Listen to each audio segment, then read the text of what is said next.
Não existe nada melhor do que ser amigo de Deus. Caminhar seguro na luz, desfrutar do seu amor, ter a paz no coração, viver sempre em comunhão e assim perceber a grandeza do poder de Jesus, meu bom pastor.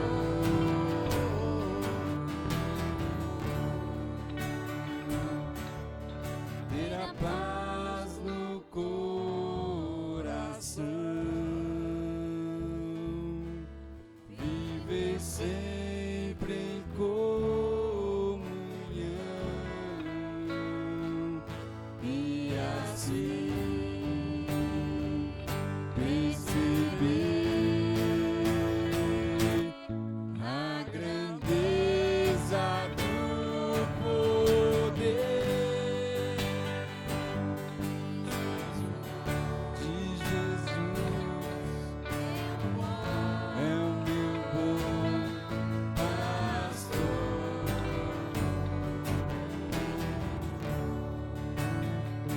De Jesus, meu bom pastor.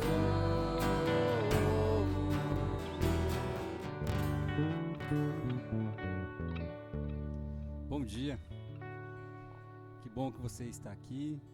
Nós acabamos de desfrutar de um café da manhã delicioso, mas como diz a música que nós acabamos de cantar, não existe nada melhor do que ser amigo de Deus. Não existe nada melhor do que caminhar com Deus. Na medida que nós investigamos as Escrituras, nós descobrimos isso. Não existe nada melhor. Nem comida, nem bebida, nem qualquer outro relacionamento que se compare, que seja melhor ao caminhar ao lado de Deus.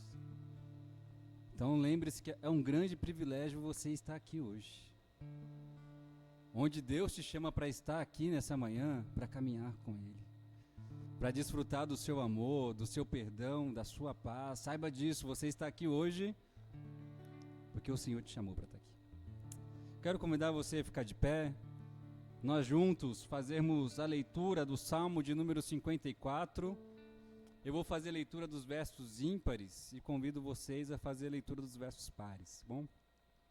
Vamos ler. Salva-me, ó Deus, pelo teu nome, defende-me pelo teu poder. Ouve a minha oração, ó Deus, escuta as minhas palavras. Estrangeiros me atacam, homens cruéis querem matar-me, homens que não se importam com Deus.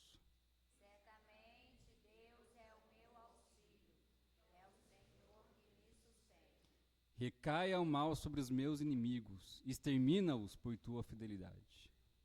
Eu te oferecerei um sacrifício voluntário, louvarei o teu nome, ó Senhor, porque tu és bom. Pois ele me livrou de todas as minhas angústias, e os meus olhos contemplaram a derrota dos meus inimigos. O contexto desse salmo é o rei Davi sendo perseguido. Ele estava enfrentando momentos de angústia, de medo, de dor. Só que enquanto ele estava passando pelas turbulências da vida, que é comum a cada um de nós, ele chegou à seguinte conclusão: certamente Deus é o meu auxílio. É o Senhor quem me sustenta. Nós estamos aqui para declarar essa verdade nessa manhã. Nós chegamos aqui e cada um de nós chega aqui de diferentes contextos, de diferentes dias, de diferentes lutas, mas todos nós estamos juntos aqui para declarar: certamente é o Senhor quem nos sustenta. Ele é o nosso auxílio. Ele é aquele que vem em nosso encontro, ao nosso socorro. Nós estamos aqui para declarar: nós confiamos no nosso Deus. Apesar dos dilemas da vida, Ele nos sustenta. Ele continua nos sustentando. Vamos orar? Pai querido, nós te bendizemos nessa manhã. Que grande privilégio estarmos aqui. Obrigado, Senhor, porque a sua voz nos chama para perto. A sua voz nos chama para estarmos aqui hoje para desfrutar do Senhor, para desfrutar do seu descanso. Nós estamos aqui hoje, Senhor, para celebrar a grande vitória de Cristo na cruz, onde nós podemos declarar: Senhor, certamente a nossa vida não é mais a mesma, porque tudo mudou desde a sua ressurreição. Nós não somos o povo, Senhor, da derrota, nós não somos o povo, Senhor, que fica caído diante das adversidades. Nós somos um povo corajoso, Senhor, que encara as circunstâncias da vida com coragem e esperança, porque Cristo venceu. Nós estamos aqui para bendizer o nosso Cristo que venceu, que foi vitorioso sobre a morte, que está vivo e certamente irá nos conduzir a salvo ao seu reino celestial.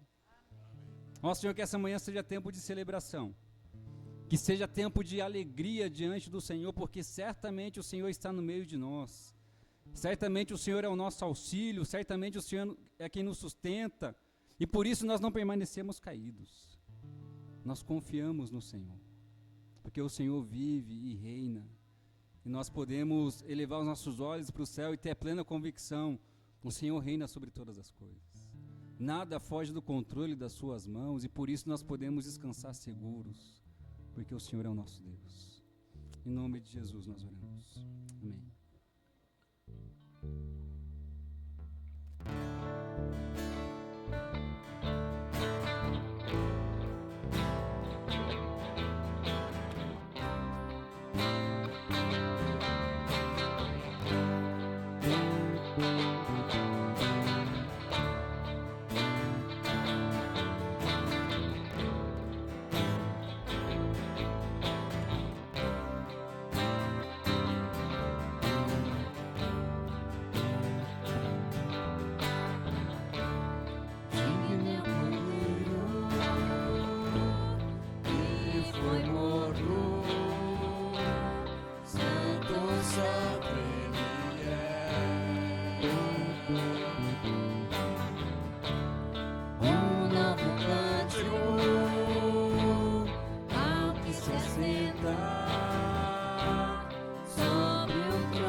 Com a criação eu canto louvores ao Rei dos Reis. És tudo para mim e eu te adorarei.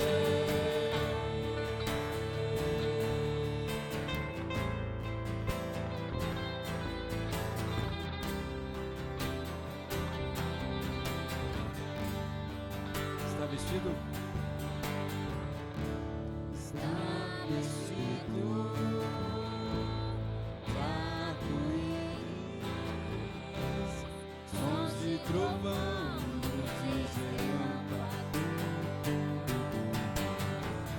Louvores, honra e glória, força e poder para sempre, ao único Rei eternamente. Santo, Santo.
extasiado, eu fico ao ouvir teu nome.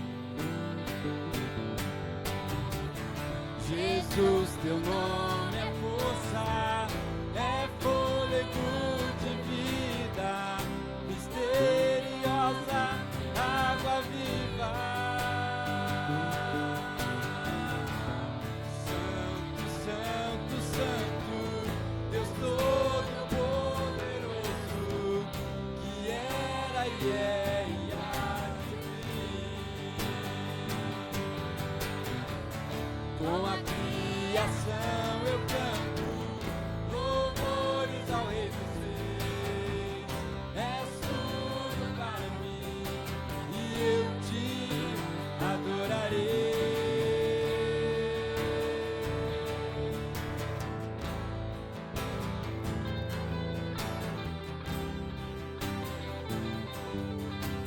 Suas vozes, Santo, Santo, Santo. Santo, Santo, Santo, Deus Todo-Poderoso, que era e é e há de vir. Com a criação eu canto louvores ao Rei dos Reis. És tudo para mim e eu te adorarei.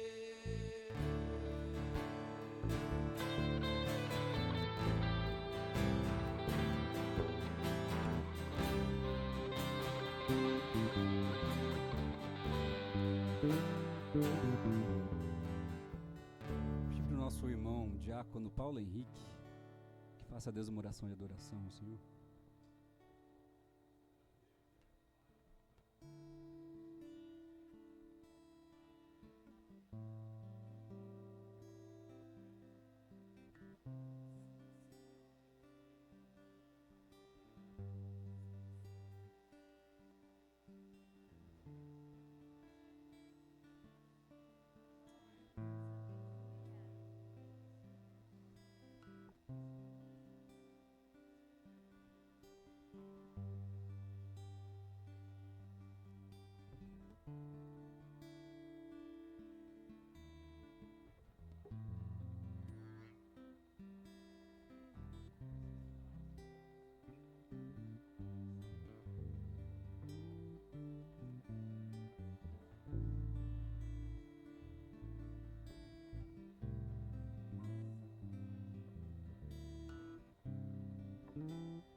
Pode sentar. Gostaria de ler mais um texto com você para esse tempo de confissão. Texto de Zacarias, capítulo 3, versículos de 8 a 10. O contexto de Zacarias é o povo tendo acabado de voltar do exílio babilônico, com o desafio de ter que reconstruir a cidade de Jerusalém, principalmente o templo do Senhor. E Zacarias 3, de 8 a 10, é uma profecia acerca da promessa do Messias, aquele que veio para restaurar todas as coisas, que é o nosso Senhor Jesus Cristo. E o texto diz assim, uma palavra ao sumo sacerdote Josué. Ouçam bem, sumo sacerdote Josué e seus companheiros sentados diante de você, homens que prefiguram coisas que virão. Eu vou trazer o meu servo, o renovo. Vejam a pedra que coloquei na frente de Josué. Ela tem 7 pares de olhos, e eu gravarei nela uma inscrição, declara o Senhor dos Exércitos. E removerei o pecado desta terra num único dia. Naquele dia, declara o Senhor dos Exércitos, cada um de vocês convidará o seu próximo para sentar-se debaixo da sua videira e debaixo da sua figueira. Essa é a promessa aqui em Zacarias capítulo 3, onde o profeta Zacarias vira para aquele sumo sacerdote, representante religioso daquele tempo, e diz: eu vou trazer meu servo. E ele é o renovo. Ele é aquele que vai fazer novas todas as coisas. O texto continua dizendo que o meu servo, ele vai remover os pecados dessa terra num único dia. E quando nós olhamos para a cruz de Jesus, para o Cristo crucificado, naquele dia, ele removeu o pecado dessa terra num único dia. Num único ato de sacrifício, os meus e os seus pecados foram crucificados naquela cruz. De tal forma que a declaração do Evangelho é que não há mais condenação para aqueles que estão em Cristo Jesus. Porque Cristo Jesus pregou os nossos pecados sobre a cruz e colocou sobre nós a sua justiça. Mas Zacarias continua na sua profecia e ele nos descreve uma cena de calmaria, onde ele diz: nesse grande dia, quando o Senhor Jesus Cristo renovar todas as coisas, nós vamos poder chamar o nosso próximo, vamos poder nos assentar debaixo da videira e da figueira. O que Zacarias está descrevendo? Vocês vão poder fazer isso com tranquilidade, sem ter medo, porque quando meu servo renovo, restaurar todas as coisas, ele vai trazer o seu descanso, onde nós podemos nos assentar com toda tranquilidade debaixo de uma árvore num dia de sol e poder conversar com liberdade um com o outro, sem ter medo de perigo, sem ter medo de ser assaltado, porque o renovo veio para trazer descanso para mim e para a sua alma. Nesse tempo de confissão, o tempo que nós lembramos: Senhor, tem misericórdia de mim porque eu sou pecador. Quando nós sondamos o nosso coração, nós chegamos à conclusão: Senhor, tem misericórdia de mim porque eu sou pecador. Mas quando nós olhamos para a cruz de Cristo, onde Ele, no único ato, removeu todos os pecados no único dia, você pode ter a garantia: Senhor, eu sou perdoado. Não por causa daquilo que eu fiz, mas por causa do que o Senhor fez na cruz. Esse é o tempo onde nós deixamos sobre os pés de Jesus os nossos pecados, as nossas falhas, as nossas vergonhas, que você conhece muito bem. E recebemos dele perdão. Recebemos dele justiça. Recebemos dele purificação. Convido você a um tempo de oração silenciosa, a entregar o seu coração ao Senhor Jesus. O culto é um tempo de entrega, onde nós nos entregamos. Você está aqui para se entregar. Então derrame seu coração diante de Deus, quebrante o seu coração diante dele, clame a Ele por misericórdia. E certamente Ele te visitará com perdão. Amém? Ore silenciosamente. Depois de um tempo de oração silenciosa, nós vamos quebrar esse tempo com uma canção, mas fale com Deus. Entregue seu coração a Ele, suas angústias, suas falhas, suas dores. Fale com o Senhor.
sou apenas servo, teu amigo me tornei.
Te ofertar,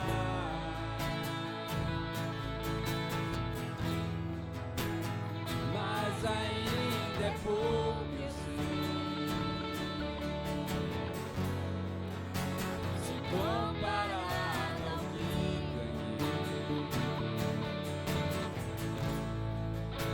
Não sou apenas servo, teu amigo me tornei.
Suas vozes te louvarei, te louvarei.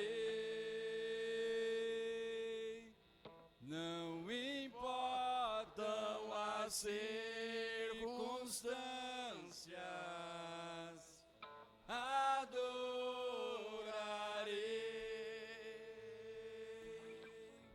somente a ti.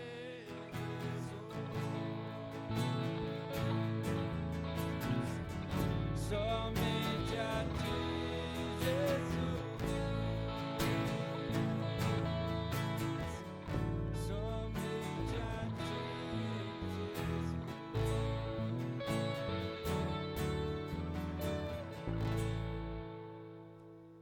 Se confessarmos os nossos pecados, Ele é fiel e justo para nos perdoar os pecados e nos purificar de toda injustiça.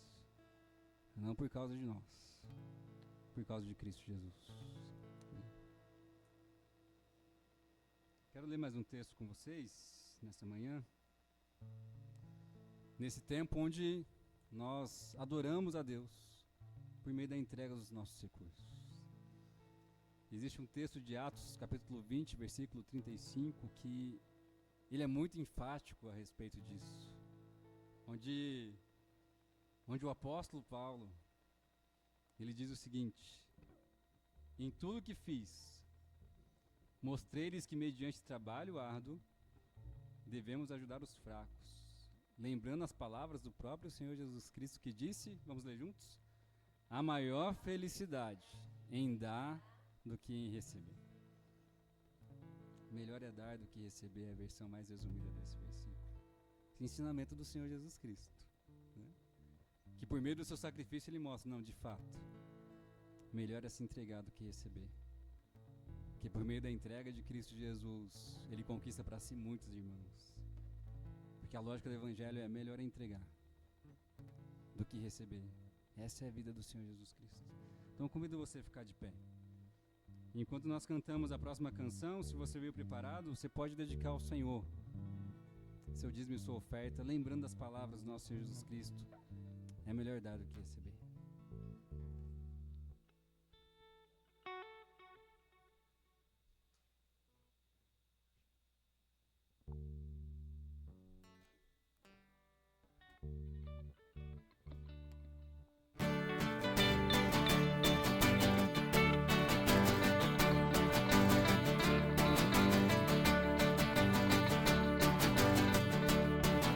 Achei um bom amigo, Jesus o Salvador, dos milhares escolhido para mim. Ele é a luz do mundo, o forte líder, que me purifica e guarda até o fim. Consolador amado, meu protetor do mal, ele pode dar alívio ao meu pesar. Ele é a luz do mundo, a estrela da manhã, dos milhares escolhido para mim. Levou minhas dores todas, as mágoas nem tem. Nele tenho fim, me abrigo em tentação. Deixei por ele tudo, os ídolos também. Ele faz-me por em santo coração. O mundo me abandone, persiga o tentador. Meu Jesus me guarda até da vida ao fim.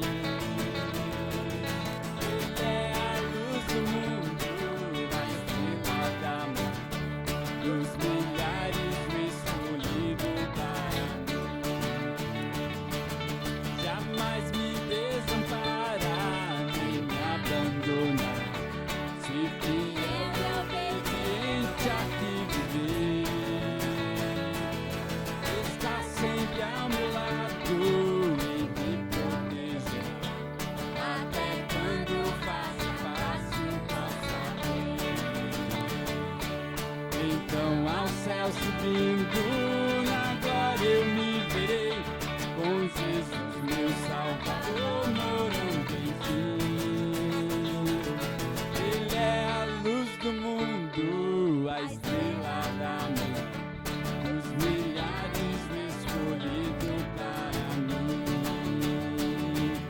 Ele é a luz do mundo, a estrela da manhã, dos milhares o escolhido para mim. Suas vozes, ele é a luz do mundo. Ele é a Luz do mundo, a estrela da manhã, dos milhares escolhidos para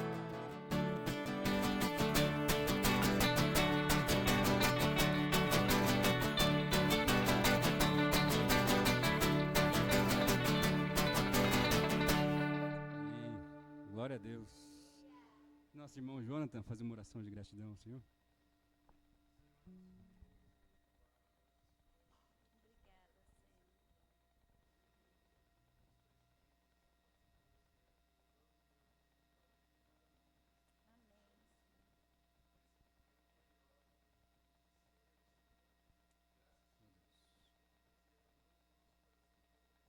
Senhor. Obrigada, Senhor. Amém. Amém. Você pode sentar?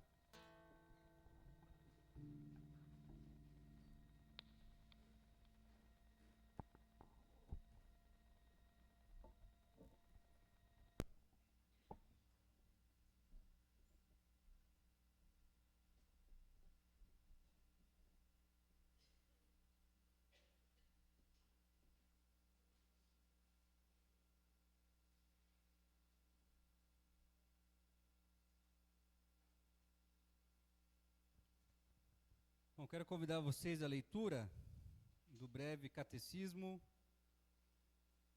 um documento que contém perguntas e respostas sobre as principais doutrinas da fé cristã. E nós temos lido todo domingo para a sua edificação, para a nossa edificação, e também para convidar você a estar conosco todo domingo às 9 horas, no nosso estudo bíblico que nós temos feito no breve catecismo. Tem sido uma bênção. Se você pode, participa com a gente, tá? Então, pergunta de número 34, que é adoção? Semana passada a pergunta era o que é justificação. A pergunta desse domingo é que é adoção? Vamos ler juntos? Adoção é um ato de livre graça de Deus, pelo qual somos recebidos no número dos filhos de Deus e temos direitos a todos os seus privilégios. O que é adoção, então? É um ato de Deus, um ato gracioso de Deus, onde eu e você nos tornamos filhos de Deus. Então você que crê em Jesus, você que professa o nome dele, você que rendeu a sua vida a Jesus Cristo, a grande declaração é que você agora é um filho de Deus. E como filho de Deus, você desfruta de todos os privilégios de filho de Deus. Que bênção! É para nós sairmos aqui do culto com a certeza: eu creio em Cristo, eu me rendi a Ele, eu sou filho dele, amado por Ele. E como filho de Deus, agora eu vou viver para honrar aquele que me adotou, aquele que me chamou para si. Você é filho de Deus. Se você crê em Cristo, essa é a certeza e a declaração que as Escrituras fazem ao seu respeito. Você não é mais nascido da carne nem do sangue, você é nascido de Deus e, portanto, é filho de Deus. Amém? Maravilha. Eu quero passar a nossa agenda rapidamente com vocês. Lembrando que toda terça-feira nós temos encontro de oração aqui na igreja às 19 horas. É um tempo voltado para a intercessão, onde juntos como igreja nós buscamos interceder uns pelos outros, interceder pela igreja, não apenas pela igreja Olaria, mas pela igreja espalhada ao redor do mundo, onde nós estamos aqui dedicados, crendo que a obra do Senhor não avança sem oração, sem dependermos dEle. Porque como ouvimos no café da manhã repetidas vezes, sem Ele, nós nada podemos fazer. Tá? Quarta-feira nós temos pequeno grupo na casa do Rogério e da Neia. Dá um tchauzinho para nós aí, esse casal aí lindo, né? Às 19h30. Se você tem interesse em participar, conhecer, por favor, visite. É uma bênção, né, Neia e Rogério? Uma bênção. A gente está estudando o livro do Apocalipse. Nessa próxima semana nós vamos entrar no capítulo 8 de Apocalipse. Gente, tem sido muito bom. E eu desafio você a estar conosco, a conhecer nosso pequeno grupo, que eu tenho certeza que você vai sair edificado, tá? Sábado nós temos aulas de teclado e violão, ressaltando aqui, às 15 horas na igreja. Se você conhece alguém que tem interesse de aprender um instrumento, compartilhe essa informação. E domingo nós temos estudo bíblico às 9 horas e culto 10 horas. Lembrando que todo primeiro domingo do mês nós temos um café da manhã maravilhoso. Se você não veio hoje de manhã, você perdeu. Estava maravilhoso, mas não vai faltar oportunidade. Participe com a gente no próximo primeiro domingo, tá? E, gente, na semana passada, sábado retrasado, nós tivemos encontro de jovens aqui na igreja, nosso primeiro encontro depois de muito tempo. Também foi uma bênção, tá aí, esse povo bonito, né? Foi lá na casa do pastor da igreja, se vocês conhecem ele, dá um oi para ele por mim, tá? Então, gente, ore por esse trabalho, pelos jovens que estão se aproximando, tem sido uma bênção aí, a caminhada conjunta, tá? E passando para vocês o projeto da nossa reforma, nós temos o sonho de reformar o nosso espaço dos fundos. Tá aí as fotinhas para você sonhar com a gente. Eu sempre convido você a imaginar a Conceição ali com as mulheres, fazendo artesanato. A Conceição falou, não, continue fazendo artesanato aí, vou lá fazer um chazinho, pegar um bolinho, assar um pão de queijo, né? Tá aí o nosso sonho, gente, que possivelmente nós já vamos dar o pontapé nesse mês de outubro, né? Nós avançamos aí já com um valor de 51%, tá? Passamos aí da metade do valor que nós estamos almejando, o que já dá para a gente dar início às nossas reformas. Estamos fazendo alguns pequenos ajustes aí para dar um início. Continue orando por isso, continue contribuindo e participando, tá? Vou chamar as crianças aqui na frente. A prof dessa manhã.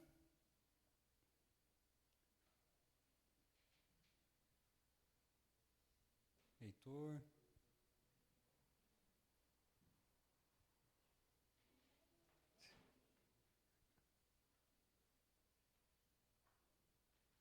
Vamos orar pela vida das crianças.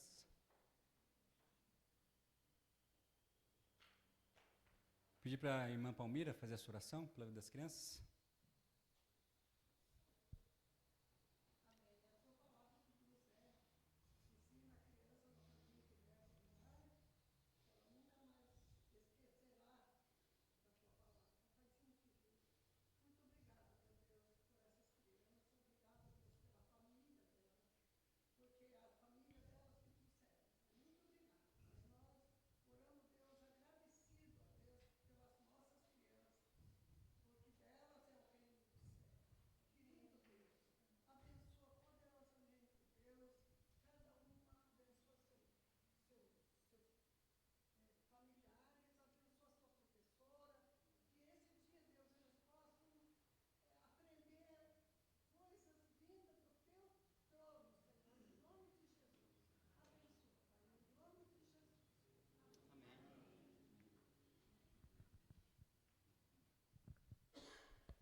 Bom, gente, vamos passar para o nosso tempo de reflexão.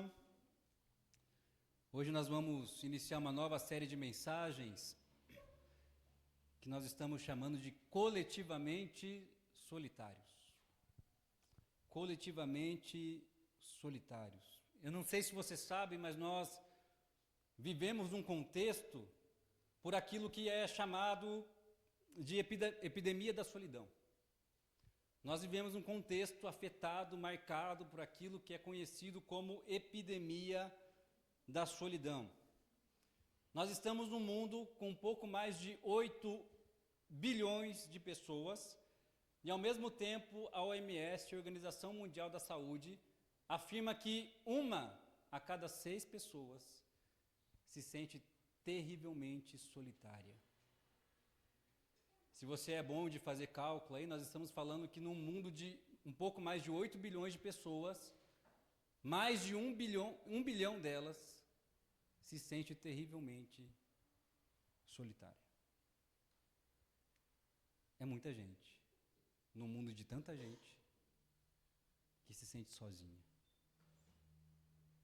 A Organização Mundial da Saúde também indica que a solidão é responsável por uma média de 870 mil mortes por ano. 870 mil mortes por ano é fruto de pessoas que sofrem de solidão. Então, a cada hora que se passa, 100 pessoas morrem no mundo por causas ligadas à solidão. A cada hora, 100 pessoas morrem no mundo por causas ligadas à solidão. Preste bem atenção nesses dados. Alguns países como o Japão, Reino Unido, estão inclusive criando o Ministério da Solidão para poder tratar desses problemas, que tem causado 870 mil mortes por ano. Você há de concordar comigo que num mundo altamente conectado que nós vivemos, não há nada mais contraditório do que pessoas que se sentem isoladas e solitárias. Nós vivemos num mundo onde nós estamos em contato o tempo todo via internet, via WhatsApp, via mídias sociais, e ao mesmo tempo, bilhões de pessoas se sentem solitárias. É uma contradição. Mas veja que a solidão não é simplesmente você estar sozinho. É possível que você esteja cercado de pessoas, cercado de amigos, cercado de família, e mesmo assim se sentir sozinho, desconectado, solitário. É possível que isso aconteça. Por isso é possível alguém estar aqui hoje e estar se sentindo solitário e desconectado. Para você ter uma ideia, você sabia que a solidão ela pode causar declínio cognitivo? Você sabia que a solidão ela é uma das causas principais de infarto e AVC, diabetes tipo 2, ansiedade, depressão, autoagressão e até mesmo ideação suicida? A solidão é causa de todas essas coisas. E os pesquisadores estão tentando encontrar um motivo do porquê isso. Porque no mundo com tanta gente, as pessoas estão se sentindo tão sozinhas. E alguns chegaram a afirmar que isso é fruto de uma comunidade que foi perdida.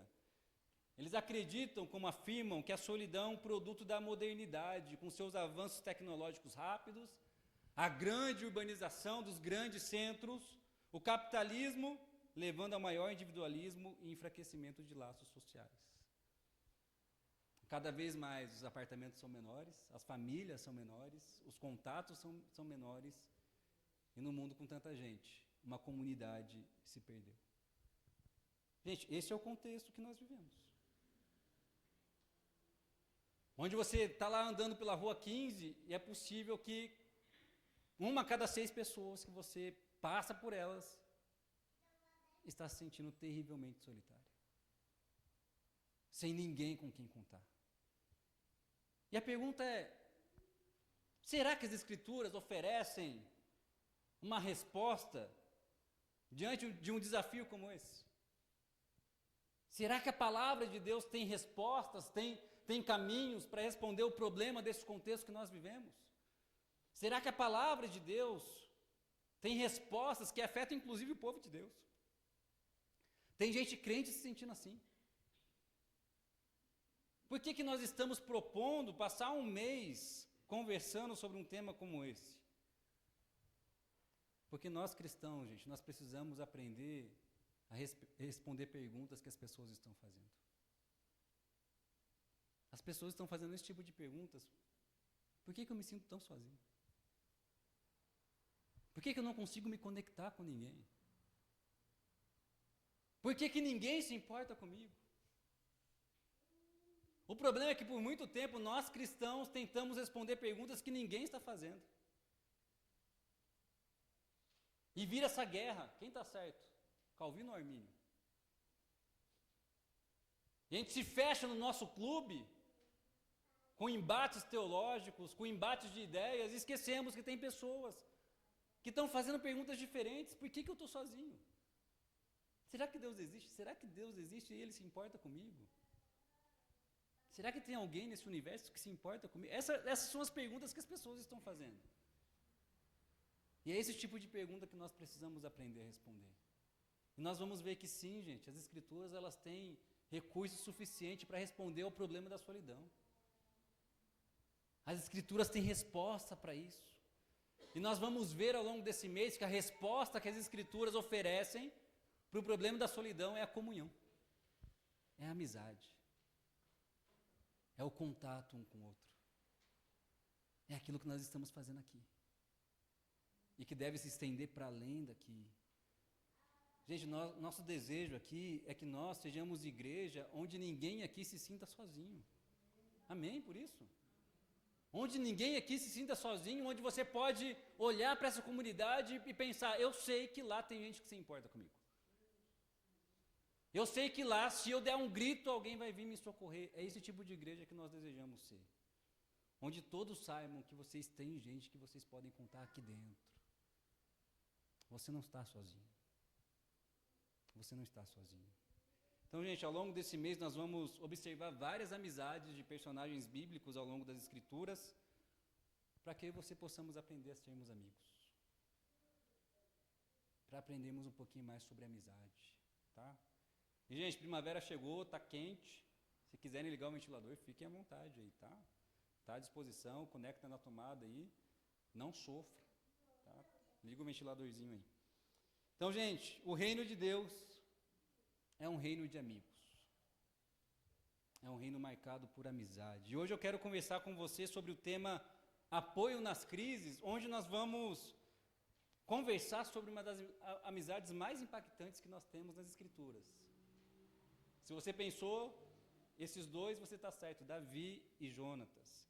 E eu convido você a abrir a sua Bíblia em 1 Samuel, capítulo 23, versículos de 15 a 18, onde nós vamos ler essa história daqui a pouquinho, porque antes de nós lermos é importante contar um pouquinho da história dessa amizade.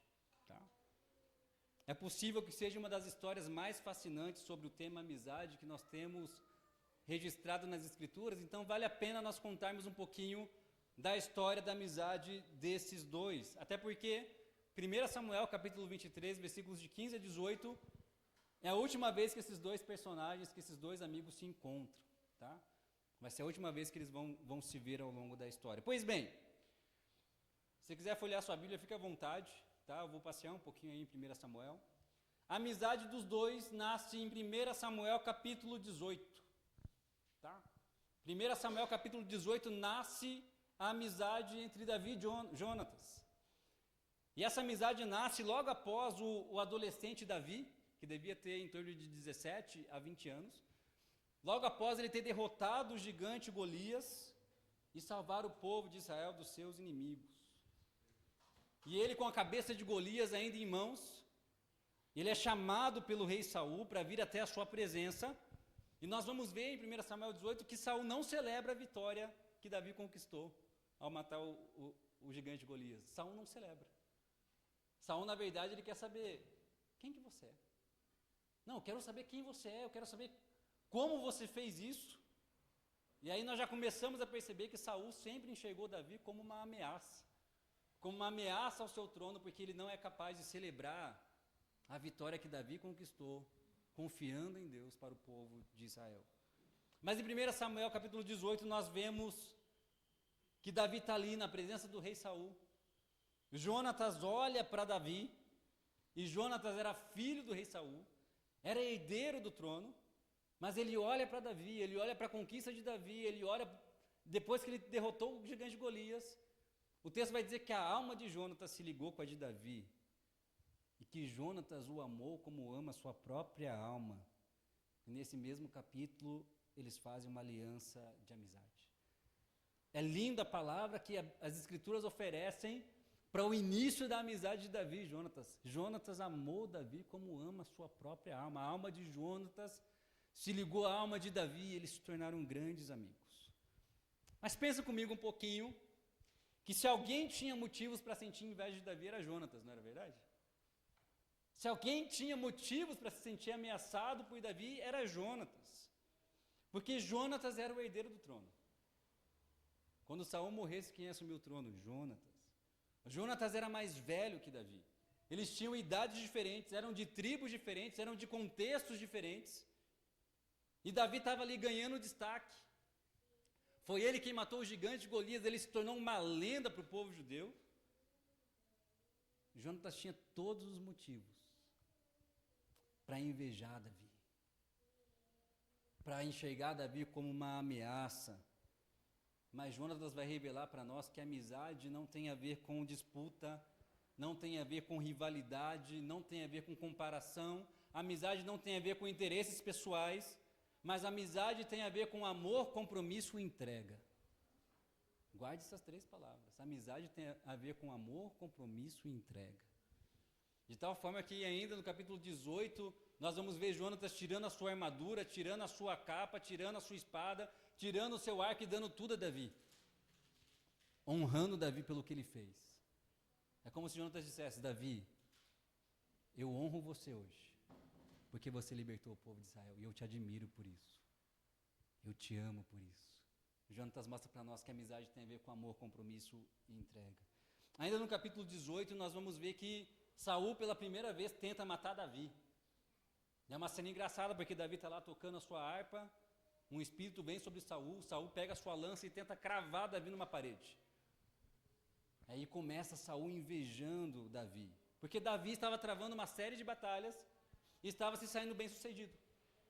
Até lançou naquela época a pesquisa do Ibope. E nós vemos Davi aumentando sua popularidade e a popularidade de Saul declinando, e o povo começa a cantar: Saul matou 1000, mas Davi matou 10.000. E começa a cantar: Saul matou 1000, mas Davi matou 10.000. E isso deixa Saul furioso, de tal forma que Saul tenta matar Davi diversas vezes. Então, a partir do capítulo 18, Saul inicia uma série de atentados contra Davi, culminando no capítulo 20, onde Davi e Jonatas, eles descobrem, por meio de uma artimanha, de um combinado que eles fizeram, que de fato Saul queria eliminar Davi porque via Davi como uma ameaça. Então no capítulo 21 até o final do livro de 1 Samuel é a história de Saul perseguindo Davi, e a perseguição acaba porque Saul morre, tá? Então o capítulo 23 que nós vamos ler, o contexto é qual? Saul está perseguindo Davi para matá-lo. Nós vamos ler agora o texto, 1 Samuel capítulo 23, versículos de 15 a 18. Quando Davi estava em Oreza, no deserto de Zif, soube que Saul tinha saído para matá-lo. E Jonatas, filho de Saul, foi falar com ele em Oreza e o ajudou a encontrar forças em Deus. Não tenha medo, disse ele. Meu pai não porá as mãos em você. Você será rei de Israel e eu lhe serei o segundo em comando. Até o meu pai sabe disso. Os dois fizeram um acordo perante o Senhor. Então Jonatas foi para casa, mas Davi ficou em Oreza. Vamos orar? Pai querido, te bendizemos nessa manhã. É bom estarmos aqui. A melhor parte da vida é quando nós nos assentamos para ouvir a sua voz. E por isso fale conosco. Eu sei que o Senhor tem um banquete preparado para nós todas as vezes que nós abrimos a sua palavra. Que o Senhor Espírito Santo fale conosco, nos ilumine, Senhor, para que de fato nós possamos aprender com aquilo que as suas escrituras querem dizer para nós. Essa é a nossa oração, em nome de Jesus. Amém. Então, gente, a resposta para a solidão não é outra. A resposta para a solidão é comunhão e amizade. O que nos leva a apoiarmos uns aos outros em nossas crises. Nós precisamos fazer isso. Apoiar uns aos outros em nossas crises. Mas como nós podemos apoiar uns aos outros em nossas crises? E eu quero apontar só duas coisas para vocês nessa manhã. Nós podemos apoiar uns aos outros com presença e com encorajamento. Com presença e com encorajamento. Eu quero começar falando sobre a presença. Tá? Então, no capítulo 22, se você observar no capítulo 22, o rei Saul havia acabado de fazer uma terrível chacina numa cidade chamada Nob, porque um sacerdote chamado Aimeleque ajudou Davi, dando a ele comida, provisão e a espada de Golias. E quando Saul soube que o sacerdote Aimeleque apoiou Davi, ele se sentiu traído. Como assim? Um sacerdote, no meu reino, apoiou o meu adversário. E por isso Saul vai para essa cidade chamada de Nob, e ele manda matar todos os sacerdotes daquela cidade. Ele manda matar todos os homens, mulheres, crianças, recém-nascidos, bois, jumentos, ovelhas, porque ele estava obstinado, porque ele queria a todo custo matar o seu adversário Davi. Aí no capítulo 23, que é o capítulo que nós estamos, Davi ouviu que os filisteus invadiram uma cidade chamada de Keila. E então ele consulta o Senhor dizendo: Senhor, eu devo libertar a cidade de Keila das mãos dos filisteus? E o Senhor disse: vá, Davi, eu vou dar a vitória para você e você vai libertar a cidade de Keila. Então Davi e todos os seus soldados vão até a cidade de Keila, batalham contra os filisteus e eles saem vitoriosos dessa batalha, mas o seu sucesso de batalha chegou aos ouvidos de Saul. Saul, Davi foi para Keila. Davi conseguiu derrotar os filisteus em Keila. Pode vir até aqui para matá-lo. Sabe quem dedurou Davi para Saul? Os próprios cidadãos de Keila. Davi tinha acabado de salvar aquela cidade, de libertar aquele povo, e a primeira coisa que eles fazem é dedurar Davi, é entregar Davi para Saul. Aí Saul descobre onde ele está e vai em sua direção com todo o seu exército para matá-lo. Mas Davi mais uma vez consulta o Senhor e o Senhor diz: Davi, sai daí, porque os cidadãos dessa cidade vão entregar você. Eu sei que você libertou eles, eu sei que você os salvou, mas eles vão entregar você. E no versículo 13, então, do capítulo 23, nós vemos que Davi e seus 600 soldados, eles saem sem rumo e sem direção, fugindo do rei Saul. Aí o texto vai dizer que Davi se escondia nas fortalezas, Davi se escondia nas colinas do deserto de Zif, e Saul procurava matá-lo. Isso está no versículo 14. Mas Deus não entregou Davi em suas mãos. Gente, agora imagine essa situação. Tá? Imagine você, se coloque na pele de Davi por um momento agora. Davi estava sendo perseguido, aqui nesse texto, havia pelo menos 6 anos. 6 anos de perseguição. 6 anos tendo que se esconder em cavernas, 6 anos temendo pela própria vida, 6 anos de dúvidas em relação à vontade de Deus, 6 anos se sentindo sozinho, ameaçado. Tinha acabado de ser traído agora para uma cidade que ele havia acabado de libertar. Imagine essa situação. 6 anos de dor, sofrimento, temendo pela própria vida. A maioria dos salmos de lamento que nós temos no livro de Salmos nascem nesse período de perseguição que dura ao todo 12 anos. Já imaginou isso? 12 anos sendo fugitivo. 12 anos se perguntando, será que é hoje que ele vai me encontrar? Será que é hoje que eu vou morrer? Será mesmo que Deus vai me libertar das mãos dos meus inimigos? Será que ele vai cuidar de mim? E o versículo 15 que nós lemos, mais uma vez é Davi num deserto, ouvindo dizer que mais uma vez Saul tinha saído para matá-lo. Mais uma vez. Davi estava num deserto. Gente, e não se engane, tem desertos que vão demorar para passar. Tem situações difíceis que vão demorar para passar. Isso aqui que nós estamos lendo e conversando é o testemunho de um dos personagens mais importantes da Bíblia, que sofreu 12 anos de perseguição. Sim, o povo de Deus também passa por sofrimentos. Sim, o povo de Deus também passa por aflições. E isso não é sinal de falta de fé, não. Isso não é sinal de que Deus está desamparando você. É a vida. O mundo que nós vivemos caído está cheio de sofrimentos e aflições. Está cheio de desertos e todos nós um dia vamos passar por eles. Alguns podem durar pouco tempo. Outros desertos podem durar anos. Mas saiba que Deus nunca vai desamparar você. Mas o versículo 16, Davi em meio a esse deserto, Davi em meio a essa confusão, no versículo 16 nós vemos que Jonatas vai em direção a Davi. Ele sai do conforto do palácio e ele vai até o deserto para fortalecer o seu amigo. Jonatas se fez presente em meio às aflições de Davi. E quando Davi precisou, ele estava lá. Quando Davi mais precisava, ele se fez presente. E, gente, existe resposta melhor para a solidão do que a presença? Existe resposta melhor para a solidão do que alguém que se aproxima de nós e diz, eu estou aqui com você. E eu vou passar por esse deserto com você. Conte comigo. Existe resposta melhor para a solidão do que essa? E Jonatas, porque ele tinha uma amizade com Davi, ele vai até o deserto para apoiar o seu amigo, para estar com ele, para ser presença. Gente, Agostinho, não sei se já ouviu falar de Agostinho de Hipona, um dos pais da igreja mais importantes para a fé cristã de maneira geral. Ele relata em seu livro Confissões, que eu convido você a fazer a leitura, é um livro excelente. Em seu livro Confissões, ele relata um momento em que ele descreve como uma grande crise de ansiedade. Quando ele ouviu a mensagem do Evangelho feriu o coração dele e ele entrou em desespero. Porque ele não sabia o que fazer. Porque a mensagem do Evangelho veio e confrontou todas as suas verdades, todas as suas convicções, e ele entra em crise. E ele entra em desespero. Só que nesse momento ele não estava sozinho.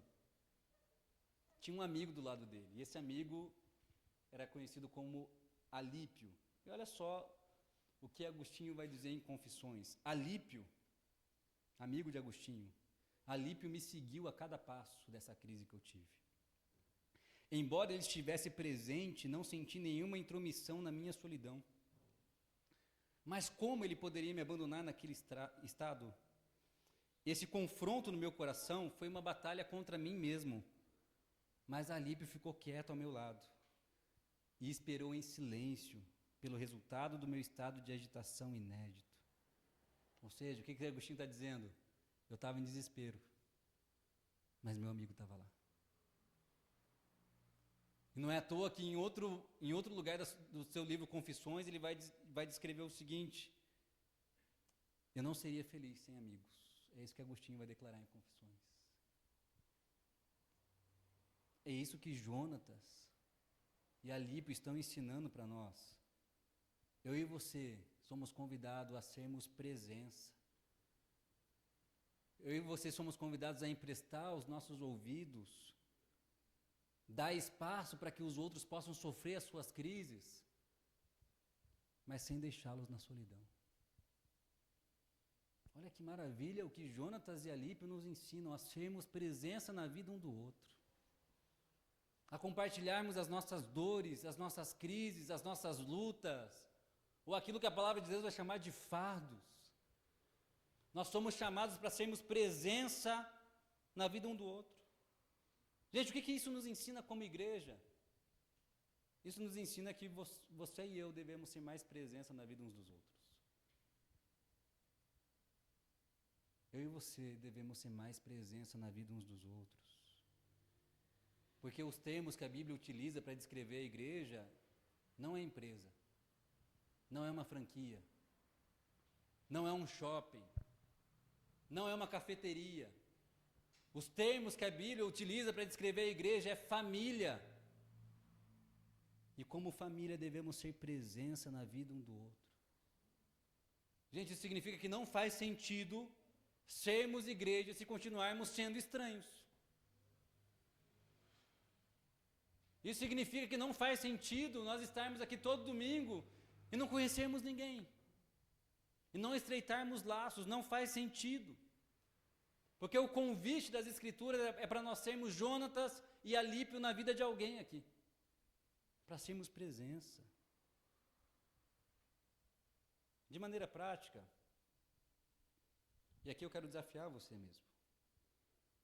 Não é só o pastor que tem responsabilidade de visitar um irmão que está doente. Isso não é responsabilidade do pastor. Isso é responsabilidade nossa como igreja. O Novo Testamento fala, não, o pastor tem que suportar o fardo de toda a igreja, é isso? Suportem-se uns aos outros. Não, o pastor que tem que estar lá para visitar os irmãos. Não, você é chamado para cuidar do seu irmão. Não é só o pastor que tem que ligar para fazer oração para aquele que está aflito. Você é responsável por isso. Você é responsável pelo irmão que está ao seu lado. Pode olhar para o lado, pode olhar. Olhe para trás. Olhe para a diagonal. Você é responsável pelo irmão que está ao seu lado. Esse dever é seu. A responsabilidade de cuidar do seu irmão, segundo as Escrituras, é sua. Nós devemos ser uma comunidade que cuida uns dos outros. E se você já está fazendo as contas aí de como a igreja está ficando cheia, o pastor não dá conta de cuidar de todo mundo. A responsabilidade de cuidarmos uns dos outros é nossa. Nós devemos ser Jonatas e Alípio na vida das pessoas. De quando nós vemos um irmão no deserto, nós vamos dizer, estou indo aí, conte comigo, eu serei presença na sua vida. A igreja, gente, preste atenção nisso, é uma comunidade onde você pode contar com aqueles que estão aqui. Onde você pode ligar e ter certeza que você vai ser atendido. Onde alguém aqui vai te socorrer. Se não for para ser assim, a gente fecha as portas hoje. Eu dispenso todo mundo e falo, não, podem ir embora, porque se não for assim, não faz sentido ser igreja. A missão de cuidar de quem está aqui é nossa. Ninguém aqui deveria se sentir desamparado, sozinho. Porque a missão, o irmão que está ao nosso lado, é responsabilidade sua, é responsabilidade minha. O Jonatas olhava para Davi e dizia, não, eu sou responsável pelo meu amigo Davi. E se ele está no deserto, eu vou até lá. Eu serei presença na vida dele. Então, gente, nós podemos apoiar uns aos outros sendo presença. Mas nós podemos apoiar uns aos outros também com encorajamento. Nós somos chamados não a sermos apenas presença, mas nós somos chamados a encorajarmos uns aos outros. Então veja que Jonatas não apenas se fez presente, mas olha o versículo 16 na sua Bíblia, onde afirma que Jonatas ajudou a Davi a encontrar forças em Deus. Jonatas ajudou Davi a encontrar forças em Deus, a se fortalecer em Deus. Então veja, Davi aqui estava passando por uma grande crise. Todos esses anos de perseguição e aflição estavam mexendo com ele. Houve momentos de dúvidas, onde ele duvidou daquilo que Deus poderia fazer. Houve um momento de muito choro, de muito lamento. Basta você ler os Salmos de Lamentações, para você ver a grande angústia que Davi viveu nesse tempo. Onde a alma dele está angustiada, onde ele clama, Senhor, até quando? Porque está abatida a minha alma, porque se perturba dentro de mim. Era assim que Davi se sentia. Basta você ler os Salmos de lamento. Mas Jonatas vem na direção de Davi. Ele se faz presente na vida de Davi e ajuda Davi a encontrar forças em Deus. E olha só como Jonatas faz isso. Olha só o versículo 17. Olha só o versículo 17. Davi, não tenha medo. Meu pai não porá as mãos em você. Você vai ser rei de Israel, sim. E eu lhe serei o segundo em comando. E sabe de uma coisa, Davi? Até o meu pai sabe disso. Até o meu pai sabe disso. Aqui você precisa se lembrar que em 1 Samuel 16, Davi já havia sido ungido rei de Israel. Após 2 atos de infidelidade de Saul. Tá? Então Saul estava governando Israel, mas Davi já havia sido ungido rei no lugar dele. Em algum momento dessa amizade, Davi chegou para Jonatas e falou, Jonatas, preciso te contar uma coisa, cara.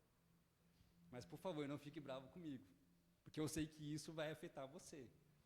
Jonatas, seguinte, eu sei que você é o sucessor do trono, mas eu preciso te contar uma coisa que aconteceu, cara. Samuel veio até minha casa, ele entrevistou todos os meus irmãos, nenhum deles passou no teste. Deus falou com ele, falou, não, tem mais um lá, pastoreando as ovelhas, traga ele para mim. E naquele mesmo momento, Jonatas, ele me ungiu rei de Israel. Agora imagine você sendo o sucessor do trono. Você é aquele que vai substituir o seu pai como rei, ouvindo essas coisas. Em algum momento, Davi contou isso para Jonatas.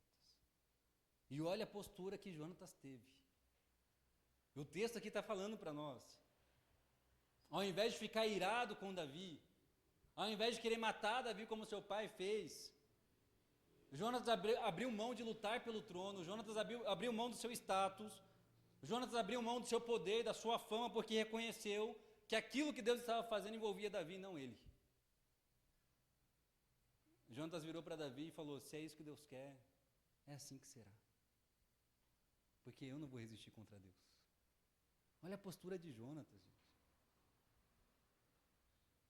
Essas são posturas que nós devemos imitar. Jonatas não se apegou ao trono. Jonatas não se apegou ao poder, à posição privilegiada. Ele abriu mão disso porque era o que Deus queria. Era um homem de fé. Então, quando nós entendemos o que Deus está fazendo no mundo, nós paramos de valorizar apenas os nossos interesses pessoais e nos movemos na direção do outro. Quando nós entendemos o que Cristo fez, nós nos chegamos até esse lugar e nós declaramos, o que importa não são apenas meus interesses pessoais, o que importa é o bem do outro. O que importa é eu servir o outro. O que importa é eu ajudar o outro. Quando eu entendo que eu não sou o centro das coisas, eu tenho liberdade de servir as outras pessoas e de participar daquilo que Deus está fazendo no mundo. Quando eu paro de enxergar, eu não sou o centro. O que está acontecendo aqui hoje nesse culto, meu amigo, você não é o centro. O centro é o Senhor Jesus Cristo.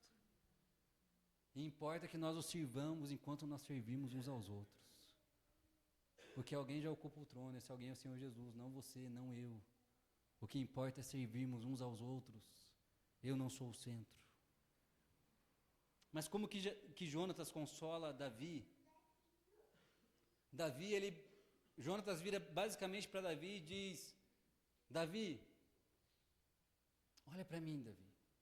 Nada pode impedir Deus de cumprir os seus propósitos e realizar as suas promessas. Davi, nada pode impedir Deus daquilo que Ele pode fazer. Davi, os planos de Deus não podem ser frustrados. Davi, Ele ordenou que você fosse ungido rei. E se Ele ordenou, Davi, confia, Ele vai fazer isso acontecer.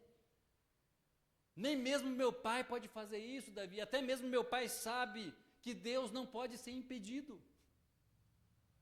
Ele está te perseguindo de besta, porque ele sabe que ele não pode ir contra aquilo que Deus determinou. Que ele não pode prevalecer contra Deus. Davi, eu compreendi o que Deus quer e por isso eu me contento em ser seu braço direito. Em ser o seu segundo em comando. Eu me contento em não ser rei. Então, gente, como que Jonatas encoraja Davi? Lembrando que os planos de Deus não podem ser frustrados. Que aquilo que ele prometeu, ele certamente cumprirá. E não tem inimigo algum que possa impedir isso. É assim que nós encorajamos os nossos irmãos. É assim que nós encorajamos uns aos outros, nos levando a olhar para Deus. Porque mesmo em meio às angústias da vida, aquilo que Deus determinou como plano e propósito para a sua igreja, ninguém pode impedir. Ninguém pode. Ninguém pode impedir o Senhor Jesus de te conduzir a salvo até o fim. Ninguém pode. Nem mesmo a morte. Nem mesmo as aflições da vida, nem mesmo os governantes da história podem impedir Deus de realizar o seu grande propósito, que é salvar a sua igreja e levá-la salva ao seu reino celestial. Ninguém pode impedir isso. É assim que nós encorajamos os nossos irmãos. Olhe para o alto, meu amigo. Eu sei que está difícil, eu sei que o deserto é árido, mas olhe para Deus. Ele certamente vai cumprir os seus propósitos na nossa vida, certamente. Ninguém pode impedir isso. E logo depois da visita de Jonatas, se você olhar aí no versículo 19, habitantes da cidade de Gibeá informaram Saul onde Davi estava. Mais uma deduração aqui, né? E nessa ocasião Davi escreve o Salmo de número 54 que nós lemos nessa liturgia. Olha o que ele declara no versículo 4 do capítulo 54. Certamente, Deus é o meu auxílio. É o Senhor que me sustenta. Você acha que depois da visita de Jonatas ele foi fortalecido por Deus?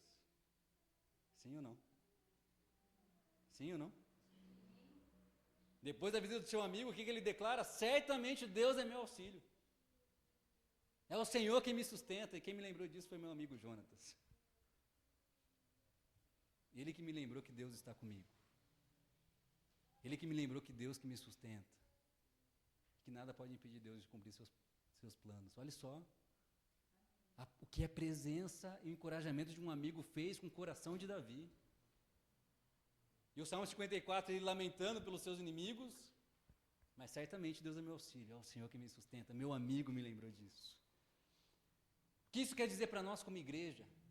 Para você hoje que está aqui, eu insisto em dizer que para você que está aqui, que você não vem simplesmente para receber uma bênção do Senhor. Eu insisto. Você não vem simplesmente para ouvir uma boa palavra. Não é só isso. Você não vem aqui para consumir. A igreja não é lugar de consumidores, lembre-se disso. Você não está aqui para consumir um produto. E nós sabemos disso porque a nossa sociedade é altamente consumidora. E nós trazemos isso para a igreja, nós queremos consumir a igreja. Às vezes nós lidamos com a igreja como se fosse para consumir um bom produto.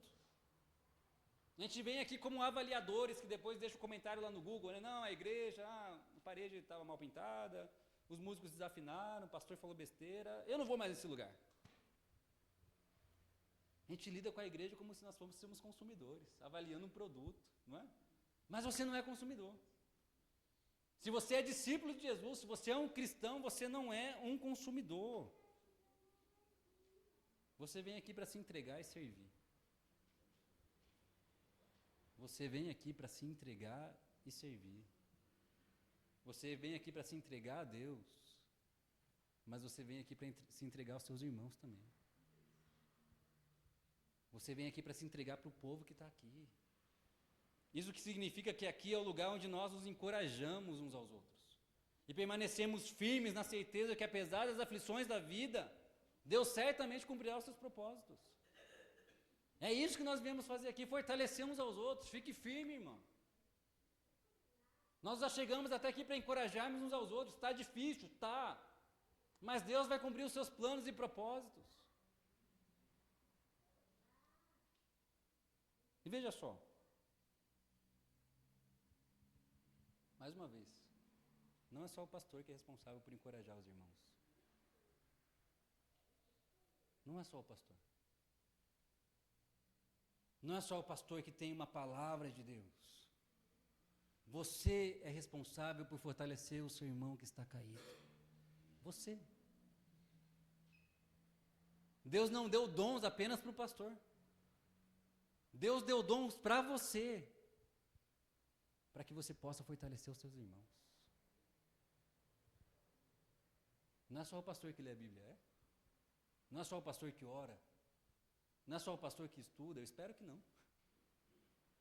Então, se você ora, se você lê a Bíblia, se você conhece, você é responsável por encorajar os seus irmãos que estão aqui. Que sonho é no culto, aqui no final do culto, nós nos aproximarmos uns dos outros e deixa eu orar por você, cara. Eu sei que você está passando, vamos orar juntos aqui.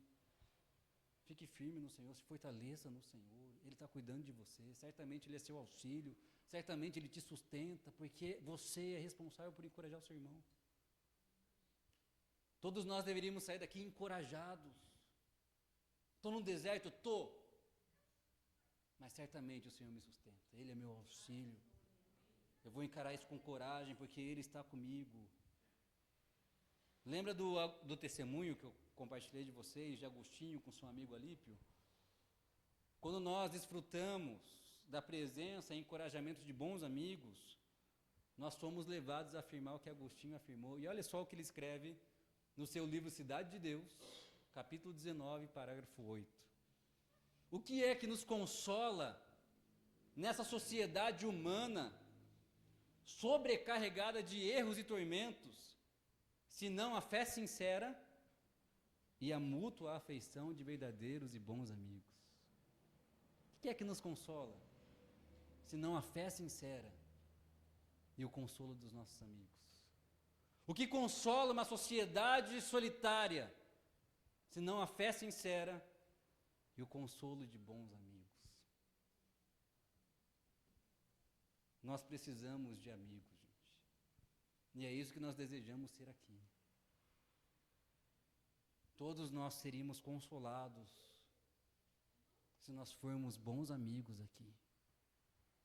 Porque o que nos consola nessa sociedade de tormentos é a fé sincera e a mútua afeição de bons amigos. Você precisa de amigos. Para concluir, você já se perguntou por que Jonatas, ele se moveu em direção a Davi com presença e encorajamento? Você já se fez essa pergunta? Por que Jonatas, ele se vê compromissado com Davi a tal ponto de ir até a presença de Davi, visitá-lo com a sua presença e encorajamento? O versículo 18 nos responde: os dois fizeram um acordo, uma aliança perante o Senhor. Para você entender a amizade de Davi e Jonatas, você não vai entender essa amizade se você não entender duas palavras que aparecem ao longo da história dos dois, tá? As duas palavras são aliança, do hebraico berit, e a segunda palavra é amor. Amor, do hebraico hesed, tá? Aliança e amor são as duas palavras que mais se repetem nessa relação. No capítulo 18, eles fazem uma aliança, que é uma espécie de contrato. E o que essa aliança consistia? Nós vamos cuidar um do outro. Davi, você vai cuidar de mim. E eu vou cuidar de você. Davi, você vai me proteger. Eu vou proteger você. E aquilo que sustenta a aliança que eles fizeram? O amor e a fidelidade. Eles fizeram uma aliança e se comprometeram. Não, Davi, eu vou me comprometer a amar você e ser fiel à aliança que nós fizemos. Eu vou cuidar de você. Você vai cuidar de mim. Ou seja, eles tinham um compromisso de cuidar um do outro. Eles fizeram um compromisso. Nós vamos cuidar um do outro. E é maravilhoso porque até mesmo depois da morte de Jonatas, nós vemos Davi sendo fiel à aliança que os dois fizeram, porque Davi cuida da família de Jonatas. Davi cuida do seu filho Mefibosete. Quando um rei assume o trono no lugar de outro, a família do rei anterior deveria ser exterminada, mas Davi não. Por causa do amor que eu tenho ao meu amigo Jonatas, eu vou preservar a família dele, eu vou cuidar da família dele, eu vou dar o melhor para a família dele, porque o que movia os dois? A aliança que eles fizeram. Essas duas palavras, amor e aliança, Berit e Hesed, são as mesmas palavras para definir a relação de Deus com o seu povo. É a garantia de que não importa o que aconteça, não importa o que façamos, Deus vai continuar cuidando de nós e nunca abandonará o seu povo, porque Ele fez uma aliança. Uma aliança que não depende de você, depende exclusivamente dEle, e Deus cumpre tudo aquilo que Ele promete. É a mesma palavra. Deus fez uma aliança amorosa com o seu povo, e certamente Ele vai cumprir essa aliança por amor ao seu nome e por amor a nós. Foi essa mesma aliança que Davi e Jonatas fizeram. Não sei se você sabe, mas no momento em que você crê em Cristo Jesus, você é inserido numa nova família que é conhecida como igreja. E no momento do seu batismo, você entra numa aliança com Deus. Mas você não entra apenas numa aliança com Deus, você entra numa aliança com seus irmãos que estão aqui. Nós estamos aliançados. E por estarmos aliançados em Cristo Jesus e uns com os outros, é o nosso dever cuidar um do outro. Porque nós temos uma aliança. Uma aliança que não depende dos meus interesses pessoais. Uma aliança que não está baseada em emoções, uma aliança que está baseada naquilo que Cristo fez. E por isso, por estarmos aliançados um com o outro, é nosso dever cuidarmos um dos outros. Sabia que no seu batismo você declarou isso? Sabia que no momento do seu batismo você declarou sim? Eu vou ser responsável pelos meus irmãos que estão aqui. Nós estamos aliançados. Isso significa que é o nosso dever cuidarmos uns dos outros. Infelizmente, essa palavra dever perdeu força no nosso contexto, não é? Nós não valorizamos alianças mais. Mas Deus é um Deus de aliança. O seu povo é um povo da aliança. E nós somos movidos por Cristo Jesus a cumprir aquilo que nós prometemos. Se nós estamos aliançados uns com os outros, é o nosso dever cuidarmos uns dos outros. Mas sabe por que você faz isso? Porque alguém fez isso por você. Por que você deve cuidar do seu irmão? Porque alguém cuida de você. Quem é aquele que um dia nos viu e nos amou como ama a sua própria alma? Quem é aquele que não se apegou ao seu trono, mas se esvaziou para nos servir? Quem é aquele que entrou em aliança conosco e prometeu nos amar e nunca nos deixar? Quem é aquele que se dispôs a entregar tudo, inclusive a sua própria vida, para nos livrar da morte e nos conduzir à vida? Quem é aquele que abandona o palácio e vem ao nosso deserto, que se faz presente na nossa angústia, que diz para nós palavras de vida eterna e garante que não morreremos, muito pelo contrário, que um dia, após o deserto e as aflições, nós reinaremos com Ele? Você sabe quem Ele é. Ele é o verdadeiro Jonatas. Ele é o Senhor Jesus Cristo. O verdadeiro amigo. Jonatas é a expressão de quem Cristo é. Vocês percebem isso? Tudo que Jonatas está fazendo por Davi é a expressão do que Cristo fez por mim e por você. Então, o modelo para as nossas relações enquanto igreja, o modelo de amizade que nós devemos perseguir é o próprio Senhor Jesus Cristo, que nos ensina em João, capítulo 15, versículos de 12 a 13, o meu mandamento é este: amem-se uns aos outros, como a si mesmo? Ele vai dizer aqui, não, como eu amei vocês. O modelo para as relações que nós estamos nutrindo aqui é o Senhor Jesus. Amem-se uns aos outros como eu os amei, porque ninguém tem maior amor do que este. Porque aquele que entrega, dá a sua vida pelos seus amigos. Eu estou dando a minha vida por vocês. Vocês devem se entregar, se doar pelos seus amigos que estão aqui.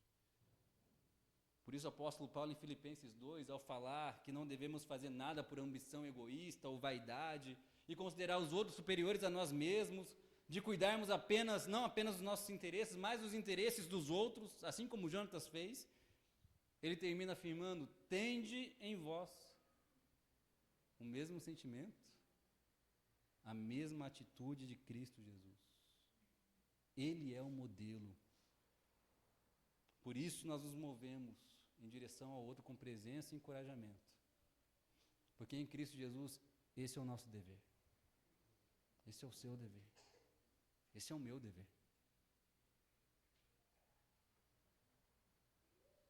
Se nós vivemos assim, certamente ninguém aqui se sentirá sozinho. Se nós vivemos assim, certamente você vai encontrar uma igreja, uma família com quem você pode contar. O nosso modelo é o Senhor Jesus Cristo. Que eu e você vivamos as nossas relações aqui na igreja, nos inspirando naquilo que Ele fez. Ele fez, nós fazemos. Amém? Isso nos leva a esse momento onde nós celebramos a ceia do Senhor. Eu já quero convidar o presbítero José Carlos aqui na frente, juntamente com o Isaías, para nos ajudar na distribuição. E a ceia do Senhor nada mais é do que uma aliança que Cristo faz conosco. Tanto é que o Senhor Jesus Cristo diz, essa é a nova aliança que eu faço com vocês em meu sangue. Isso aqui é uma aliança que Cristo fez com você. E sabe o que Ele promete nessa mesa para todo aquele que se aproxima? Você é meu. Eu nunca vou te deixar. Eu nunca vou te abandonar. Essa é a promessa que flui dessa mesa. A promessa que aqui... Aleluia. Aleluia. A promessa que aqui, enquanto nós comemos do pão e bebemos do cálice, Ele é quem nos fortalece. Jesus Cristo é o bom amigo que nos fortalece por meio do seu corpo, por meio do seu sangue. Você pode contar, e assim, sem sombra de dúvidas, e eu estou encorajando você mesmo. Em meio às suas aflições, saiba que Cristo sempre se fará presente, sempre. Porque Ele prometeu. Ele fez uma aliança com você. Ele fez uma aliança conosco. Você pode contar com a presença do Senhor Jesus Cristo. Mas nessa mesa, como Ele fez uma aliança conosco, Ele promete que um dia Ele vai voltar. E se é promessa, você pode lidar com certeza, porque Deus cumpre tudo aquilo que Ele promete. Você está aliançado com Cristo Jesus, e quando Ele rasgar os céus, nós que estamos aqui ressuscitaremos com Ele. Desfrutaremos de novos céus e nova terra. E o banquete que nós estamos comendo agora, comeremos diante do Pai e do Cordeiro. Tenha plena convicção, não tenha a menor dúvida, que se você está em Cristo, esse grande dia do banquete do Cordeiro, nós estaremos lá. E Ele vai fazer de tudo para nos conduzir a salvo até lá. Porque essa é a aliança que Ele fez comigo e com você. E você certamente pode contar com isso. Porque tudo que Deus promete, Ele cumpre. Então essa mesa aqui é a mesa da convicção, é a mesa da certeza, tá certo? Você pode estar convicto de que Ele está com você. Você pode estar convicto que Ele vai fortalecer você. E você pode estar convicto que certamente Ele voltará. nós habitaremos com Ele. Eu quero convidar você à oração, a falar com Deus diante da palavra que nós recebemos, preparar você para este momento onde nós vamos comer o pão e beber o cálice, lembrando que Cristo Jesus, Ele está presente em nosso meio. A presença do Cristo glorificado está aqui. E Ele está aqui para nos renovar, para nos fortalecer, para transformar a nossa vida, para nos encorajar. Saiba que no momento que você come o pão e o cálice, certamente o Espírito de Jesus está atuando no meio do seu coração. Vamos orar? Fale com Deus. Senhor Jesus, nós louvamos o seu nome. Porque o Senhor, assim como Jonatas, entregou tudo. Entregou o seu corpo e o seu sangue para revelar o quanto o Senhor nos ama. O Senhor se entregou a si mesmo. O Senhor abandonou o céu e veio à terra porque o Senhor nos quer. O Senhor faz isso porque o Senhor nos ama. O Senhor faz isso para nos trazer para perto do Pai novamente. O Senhor fez isso para nos transformar de filhos de homem para filhos de Deus. O Senhor fez isso para tomar sobre si a nossa morte e nos dar a sua vida. O Senhor abraçou a terra para nos dar o céu. O Senhor entregou tudo, até a última gota de sangue, por amor a nós. O seu corpo foi dado em favor de nós, para o nosso bem, para a nossa reconciliação, para nos dar vida para aqueles que estavam afastados, para dar esperança para aqueles que não tinham esperança, não tinham nem Deus no mundo, e agora nós podemos olhar para o alto e clamar ao Deus Pai, porque o Senhor nos reconciliou. Louvado seja o seu nome, Senhor Jesus. No momento que nós participamos, Senhor, da ceia do Senhor, que o Senhor nos fortaleça, para que possamos enfrentar os desertos da vida com coragem, na plena certeza de que nós não estamos sozinhos. O Senhor está conosco, e por isso não temeremos, porque a sua presença está no meio de nós. Em nome de Jesus. Amém. Eu convido você que vai participar a ficar de pé. Lembrando que pode participar todo aquele que crê em Cristo Jesus, confia no seu sacrifício, está em íntima comunhão com a sua igreja. Você pode participar. Essa mesa não é mesa da Igreja Presbiteriana do Brasil, é mesa do Senhor Jesus Cristo, onde todos aqueles que confiam nele podem participar deste momento. Enquanto o presbítero José Carlos e o diácono Isaías distribuem os elementos, nós vamos cantar mais uma canção. Segure em mãos os elementos para que todos nós participemos no final.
Teu sangue leva-me além, a todas as alturas, onde ouço a tua voz, fala de tua justiça pela minha vida. Jesus, este é o teu sangue.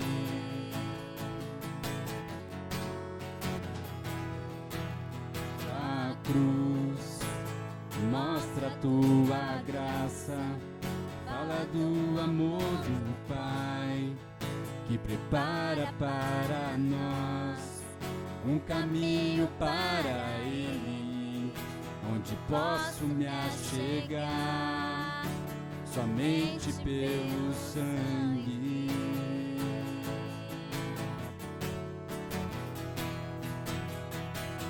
Que nos lava dos pecados e nos traz restauração. Nada além do sangue, nada além do sangue de Jesus.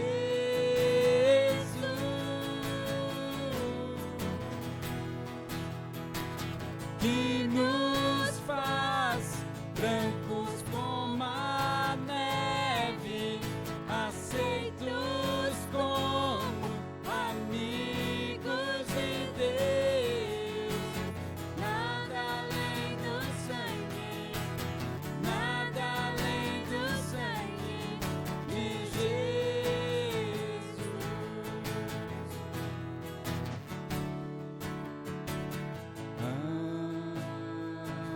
Mais que a neve,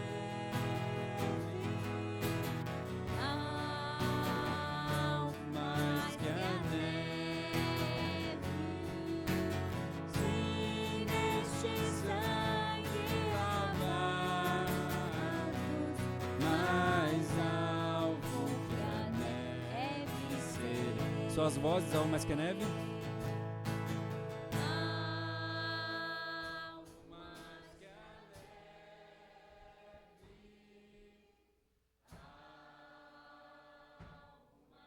que a neve, se neste sangue lavado, mais alvo que a neve.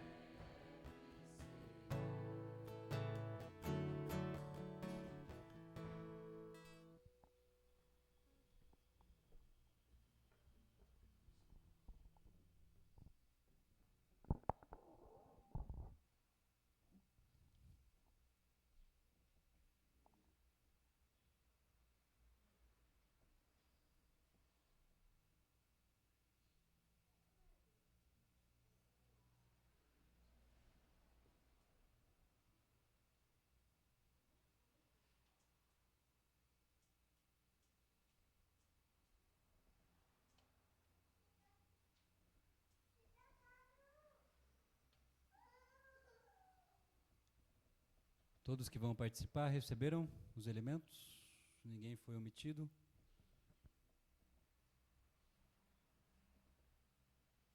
Então olhe para o irmão que está do seu lado, olhe para trás, olhe para o lado.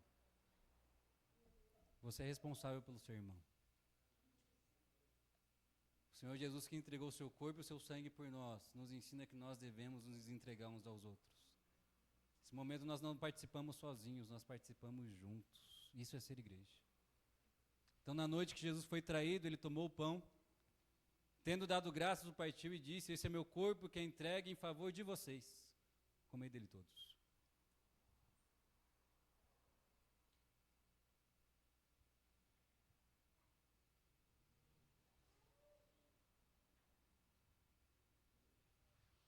Por semelhante modo, ele pegou o cálice e disse: esse é o cálice da nova aliança do meu sangue.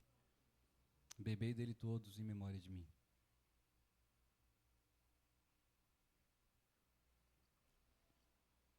Louvado seja o nome do Senhor. Você pode sentar. Vou chamar as crianças aqui na frente, elas prepararam um verso para nós.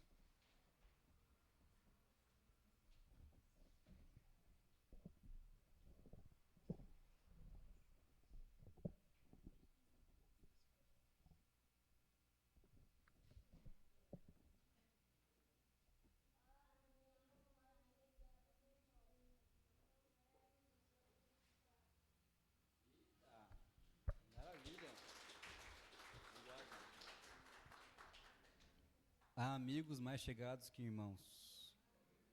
sejamos amigos aqui. Amém? Então, aqueles que nos visitam pela primeira vez, e tem bastante gente que nos visita pela primeira vez, sejam muito bem-vindos à casa de vocês. Voltem sempre, é uma alegria recebê-los, tá? Sintam-se à vontade no nosso meio. Nosso desejo é que sejamos bons amigos.